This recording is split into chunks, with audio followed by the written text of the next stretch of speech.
Good morning students. This is 10th class learning video. Chapter 3 हमारा चल रहा है और हम लोग cross multiplication method, elimination method और सब्स्टिट्यूशन मेथड डिस्कस कर चुके हैं। कुछ क्वेश्चंस भी इसके ऊपर कर चुके हैं। बस कॉपी में हेडिंग डालिए सब्स्टिट्यूशन, 4-5 क्वेश्चन कर लीजिए। क्रॉस मल्टीप्लिकेशन हेडिंग डालिए, कुछ क्वेश्चंस कर लीजिए। जो हमने कराए थे वो भी कर लीजिए और कुछ अपनी तरफ से कर लीजिए। ठीक है, कोई एक्सरसाइज के ऊपर डिपेंड नहीं रहना, मेथड के नाम से क्वेश्चन कर लेना। जिस सीरियल से मैं आपको पढ़ा रहा हूँ उसी सीरियल से पढ़िए। हमने 3 तरह के सॉल्यूशन डिस्कस किए थे। ये देखिए 3 तरह के सॉल्यूशन मैंने आपके साथ डिस्कस किए थे। देखिए 2 इक्वेशन आपके सामने दी हुई है। पहला केस है अगर a1/a2 और b1/b2। कौन है a1 b1 a2 b2? जो x के कोफिशिएंट a1 a2 और y के कोफिशिएंट है b1 b2, इनका रेशियो अगर आपस में नॉट इक्वल आए तो सॉल्यूशन का नाम होगा यूनिक। इसे बोलते हैं कंसिस्टेंट। जब हम इसका ग्राफ बनाएंगे तो लाइनें कहीं ना कहीं कटेंगी।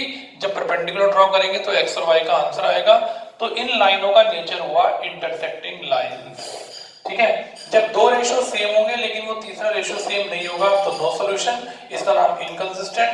जैसे यहाँ लाइनें कट रही थी क्योंकि सॉल्यूशन था, काम कंसिस्ट हुआ। यहाँ इनकंसिस्टेंट, नो सॉल्यूशन, यानी कि लाइनें कहीं नहीं कट रही हैं। तो लाइनें जब नहीं कट रही हैं तो कैसे चल रही हैं? पैरेलल चल रही हैं। एक सिक्के के 2 ही पहलू हैं, या तो लाइनें कटेंगी या नहीं कटेंगी।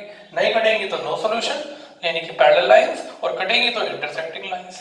ठीक, और तीसरा केस हमने पढ़ा था कि अगर तीनों के तीनों रेशियो सेम होंगे तो फॉर्मूला होगा इनफाइनाइट नंबर ऑफ सॉल्यूशन या इनफाइनाइटली मेनी सॉल्यूशन। यहाँ एक सॉल्यूशन था तो भी कंसिस्टेंट, यहाँ ज्यादा सॉल्यूशन होंगे तो भी कंसिस्टेंट। और ये कब होगा? जब एक के ऊपर एक लाइन चलेगी। इसे बोलते हैं कोइंसिडेंट। तो एक के ऊपर एक लाइन कब चलेंगी? जब पहली इक्वेशन के कोऑर्डिनेट भी वही होंगे जो दूसरी इक्वेशन के कोऑर्डिनेट होंगे। तो जब हम सेम कोऑर्डिनेट से लाइनें बनाएंगे तो एक दूसरे के ऊपर ओवरलैपिंग करेंगी। ठीक, तो ये 3 सॉल्यूशन ऐसे हैं जिनके ऊपर अब हम क्वेश्चन करने जा रहे हैं। बड़ा इंपॉर्टेंट टॉपिक है आज का। इसके बाद हम इस टॉपिक को संडे में डिस्कस करेंगे। तो कुछ क्वेश्चन तो मैं इसके आज कर रहा हूँ, ठीक है, और कुछ जो अच्छे बढ़िया क्वेश्चन हैं वो मैं संडे में डिस्कस करूंगा। 2 दिन के लिए आप इतने जितना काम इस चैप्टर में पढ़ाया उसका रिवीजन कर लीजिएगा। और अभी मैं आपके सामने एक्सरसाइज नंबर 3.2 का सेकंड क्वेश्चन डिस्कस कर रहा हूँ।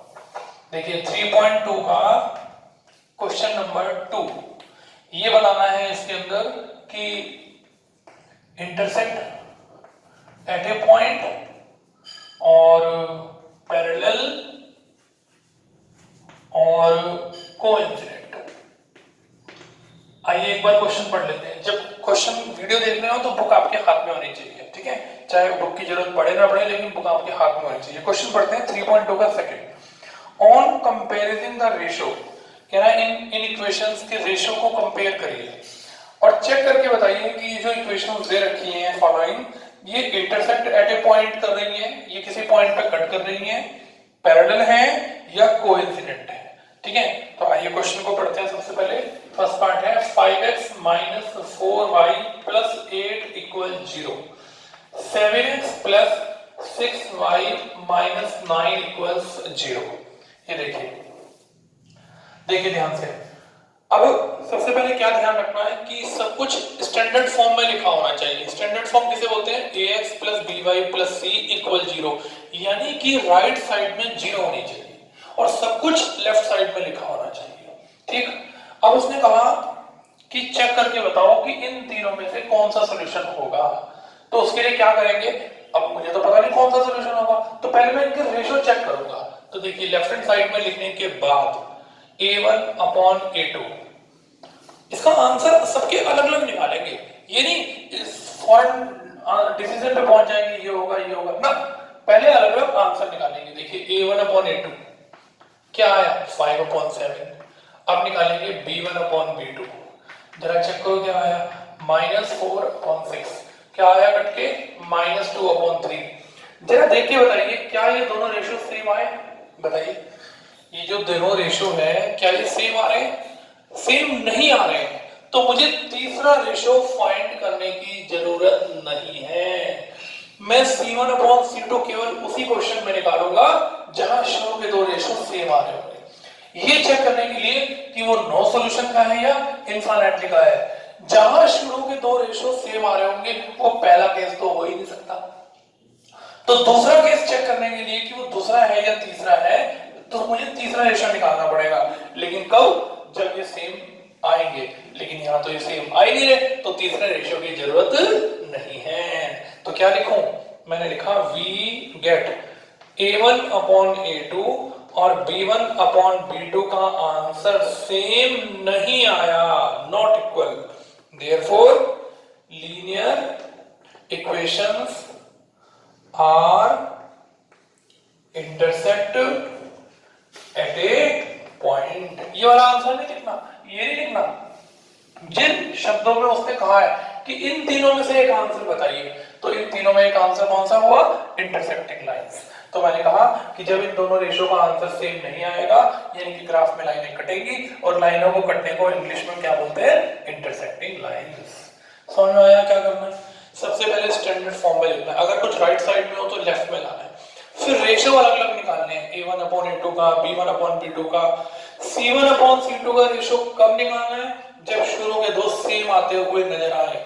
आपको दिखाई दे रहा है कि शुरू के दो रेशो सेम नहीं आ रहे हैं, तो तीसरा रेशो निकालने की जरूरत नहीं है। और आप लिखेंगे कि हमने देखा कि इन दोनों के आंसर तो अलग अलग आए। भैया निकालेंगे तभी तो पता चलेगा कि सेम आ रहे हैं या अलग अलग आ रहे हैं। देखो, तो दोनों का आंसर अलग अलग आ रहा है, तो नॉट इक्वल हुए। और नॉट इक्वल के केस में कौन सा आंसर होगा? Intersecting lines. एक और पार्ट करते हैं, सेकंड पार्ट करते हैं। चलिए सेकंड पार्ट करते हैं और पक्का हो जाएगा। ज्यादा काम करते हैं जिससे अच्छा सीखने को मिले। आप ध्यान से सुनिए। टीचर के साथ जितने ज्यादा क्वेश्चंस करेंगे ना, उतनी वैरायटी का पता चलेगा। देखिए, अब सब चेक कर लिया, पहले सब कुछ लेफ्ट में है। अगर ये दोनों राइट साइड में होते तो पहले मैं इनको लेफ्ट साइड में लाके साइन चेंज करके लेफ्ट साइड में लिखता, लेकिन अभी तो ये ऑलरेडी स्टैंडर्ड फॉर्म में लिखे हुए हैं। अब बताइए क्या लिखूं? A1 अपॉन A2 का आंसर अलग से निकालना है, अभी किसी रिजल्ट पर नहीं पहुंचना। रेशो निकाल के देखते हैं। बोलो क्या आया? 9 अपॉन 18। बताओ भाई कट के क्या आया? 1 अपॉन 2। अब B1 अपॉन B2 का आंसर निकाल के देखते हैं। B1 कौन है? 3 और B2 कौन है? 6। इसका आंसर भी सेम आया। अब ये दो रेशो सेम आ गए, ठीक है।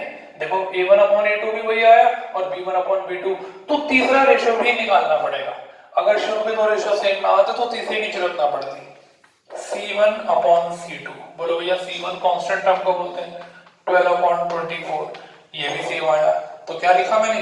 वी गेट जो आंसर, पहले तीनों को अलग अलग निकाल के चेक किया कि क्या आंसर आ रहा है, उसके बाद वी गेट हमने देखा कि A1 upon A2, B1 upon B2 और C1 अपॉन C2, इन तीनों का आंसर सेम आया। देयरफॉर अब बताइए कौन सा सॉल्यूशन हुआ?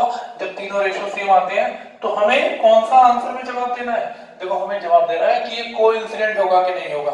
तो ये वाला आंसर नहीं लिखना, ऐसे लिखना है। So linear equations are coincident. ये देखिए, ठीक है, उसी की भाषा में जवाब देना है। उसने ये वाले शब्द का आंसर पूछा है तो हमें इसी शब्द को बताना है, अपनी तरफ से कोई नहीं जोड़ना। वो कह रहा है ये होगा, ये होगा या ये होगा। तो जब तीनों रेशो सेम होंगे तो इनफाइनाइटली बहुत सॉल्यूशन होंगे, और बहुत सारे सॉल्यूशन में जो ग्राफ बनता है वो एक के ऊपर एक लाइन चलती है, जिसे ओवरलैपिंग बोलते हैं, जिसका नाम होता है कोइंसिडेंट। ये देखिए, बताइए बात समझ में आई कि नहीं आई? ठीक है, तो ऐसे ही तीसरा पार्ट बचा है। जैसे दो पार्ट किए ऐसे तीसरा पार्ट है। थर्ड क्वेश्चन करते हैं, वो भी ऐसी है। क्वेश्चन नंबर 3 को ध्यान से पढ़ते हैं क्या लिखा हुआ है। देखिए, इसी एक्सरसाइज का थर्ड क्वेश्चन। थर्ड क्वेश्चन में लिखा है, थर्ड क्वेश्चन में कि सॉल्यूशन कंसिस्टेंट होगा या क्या होगा? इनकंसिस्टेंट होगा। ठीक है, पहले क्वेश्चन उतारते हैं। फर्स्ट पार्ट 3x प्लस के 2y इक्वल 5 और 2x माइनस 3y इक्वल 7। अब वो कह रहे हैं कि बताइए कि सॉल्यूशन कंसिस्टेंट होगा या इनकंसिस्टेंट होगा। तो जरा देखना कंसिस्टेंट कौन से केस में है। देखो, अगर शुरू के दो रेशो नॉट इक्वल आए तो भी कंसिस्टेंट है, और तीनों इक्वल आ जाए तो भी कंसिस्टेंट है। इनकंसिस्टेंट कब होगा? जब शुरू के दो रेशो तो सेम आए लेकिन तीसरा नॉट इक्वल आए। तो अब इन शब्दों में जवाब देना है। ठीक है, तो उसके लिए पहले मुझे स्टैंडर्ड फॉर्म में लिखना पड़ेगा। क्या ये स्टैंडर्ड फॉर्म में है ना? इन दोनों को पहले लेफ्ट साइड में लेकर आइए। 3x प्लस 2y, एक लाइन छोड़कर ऐसे -5, 5 इधर आ गया, 2x माइनस 3y माइनस 7। देखो दोनों के दोनों इक्वेशन राइट साइड से कहाँ आ गई, लेफ्ट साइड में आ गई। ठीक है, अब बताइए अगर दोनों इक्वेशन लेफ्ट साइड में आ गई, अब a1 अपॉन a2 निकालो, क्या आएगा 3/2। ठीक, देखो, और b1 अपॉन b2 निकालो, क्या आएगा b1 अपॉन b2। बताओ क्या आया 2/-3। क्या आपको दिखाई दे रहा है कि दोनों रेशो सेम आ रहे हैं ना, ये कुछ और आ रहा है, ये कुछ और आ रहा है। ठीक, तो तीसरा रेशो निकालने की जरूरत नहीं है। क्या लिखूं, मैं लिखूंगा we get a1 upon a2 और b1 अपॉन b2 का आंसर सेम नहीं आया। सेम नहीं आया इसका मतलब लीनियर इक्वेशंस आर, बोलो क्या, कंसिस्टेंट। ये देखो, देखो जब भी रेशो सेम नहीं आएगा, शुरू के दो रेशो सेम नहीं आएंगे, तो उस इक्वेशन का नाम कंसिस्टेंट होगा। बस यही बताना है कि सॉल्यूशन कंसिस्ट होगा या नहीं होगा। एक और पार्ट करते हैं, कोई फ्रैक्शन वाला करते हैं। चलिए फ्रैक्शन वाला करते हैं, ये करते हैं फ्रैक्शन वाला थर्ड पार्ट। तो 3/2x 5/3y इक्वल 7 और दूसरी इक्वेशन है 9x minus 10y equal 40।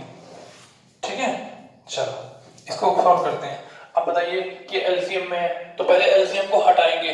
LCM में हो, डेसिमल में हो, फ्रैक्शन में हो, पहले इन सब फ्रैक्शंस को हटाना है, उसके बाद क्वेश्चन को सॉल्व करना है, नहीं तो आपको रेशियो निकालने में प्रॉब्लम आएगी। आइए एलसीएम ले लें, ये 7, ये हो गया 6, 2 3 जा 3 3 जा 9x और 3 2 जा 2 5 जा 10, ये हो गया 9x प्लस के 10y और 6 7 जा कितना होता है 42। अब इन दोनों इक्वेशन के फ्रैक्शन हट गए, अब स्टैंडर्ड फॉर्म में लिखो 9x प्लस का 10y माइनस के 42 इक्वल 0। देखो इधर आ गया, और 9x माइनस का 10y और माइनस का 14 इक्वल 0। ये देखो, देखिए दोनों इक्वेशन को स्टैंडर्ड फॉर्म में लिख दिया आपने। 9x प्लस 10y 42 इधर आ गया, उधर 14 आ गया। ठीक, अब रेशियो चेक करते हैं। आइए बताइए a1 अपॉन a2 की वैल्यू 9/9, कट के क्या आया 1। b1 अपॉन b2 निकालते हैं, अलग से निकाल रहे हैं, दोनों को अलग अलग निकाल रहे हैं। देखो 10/-10, बताइए क्या ये दो रेशियो सेम आए?